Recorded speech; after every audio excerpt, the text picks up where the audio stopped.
Баршаңызға сәлем. Тағы да үшті бастау курсына қош келдіңіздер. Сіздермен бірге Төлебай Бағлан. Курсымызды бастамастан бұрын курстың мазмұны және оның құрылымымен танысып өтейік. Біздің курсымызда 8 секция болады. Бірінші секцияны қарап өтсек, бізде үшті графикаға кіріспе, яғни үшті графиканың не екені, ондағы мамандықтар, вакансиялар туралы айтып өтілетін болады. Екінші секция бізде үшті макс бағдарламасына кіріспе. Бұл жерде біз үшті макс бағдарламасына қалай жұмыс істеу керек, онымен алғашқы таныстықты көретін боламыз. Үшінші секция бізде модельдеу техникалары, яғни сіз модельдеу техникаларын үйренетін боласыз. Төртінші секция қосымша модельдеу техникалары. Бұл жерде сіз модельдеудің негізгі базасын меңгергеннен кейін оны ары қарай күшейте түсесіз. Секция 5-те біз текстура және бояу техникалары. Бұл жерде сіз жасаған модельді әдемілеп түсін келтіресіз. 6-шы секцияда біз визуализация, яғни бұл толыққанды жасаған жұмыстарымызды біріктіріп, біз нақты бір нәтиже шығаратын боламыз.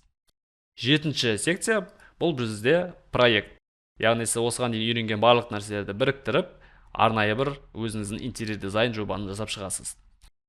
Бұл кезде сіз ары қарай оны портфолиоға салып, тіпті жұмысқа тұруға дейін апарсаңыз болады. 8-ші секция бізде тағы да проект, бұл бізде продукт дизайн, яғни коммерцияға қажетті біз белгілі бір продукттың дизайнын жасап шығамыз, өнімнің дизайнын. Келесі бізде бонус сабақтар бар, бұл бонустар тек сіздер үшін. Бұл жерде біз кішігірім кейіпкер жасауды үйренеміз, және ол кейіпкердің анимациясын жасауды үйренеміз. Сізді қызықтыра алдым ба? Енді келесі біз құрылыммен танысайық. Бұл жерде бізде курстың құрылымында лекция бар, яғни сіз әр сабақ сайын лекцияда қарап, видеолардан білім алатын боласыз. Одан кейін сол білімді бекітетін бізде жаттығулар болады. Ол жаттығуда сіз менімен бірге қайталап, үйренген затыңызды қайтадан жасап шығасыз. Одан кейін бізде тапсырмалар болады. Сол лекция мен жаттығудың негізінде сізге арнайы тапсырмалар беріледі.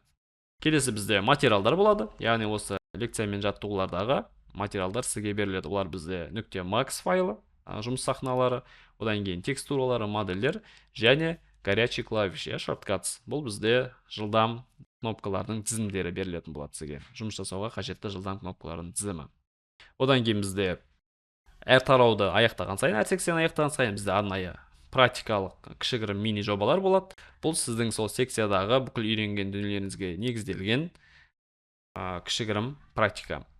Одан кейін бізде жабық телеграм чат болады. Телеграм чат арқылы сіздер бір-бірлеріңізбен пікір алмасып, түсінбеген нәрселеріңізді менен және менің ассистенттерімнен сұрай аласыздар. Олай болса, сабағымызды бастайық.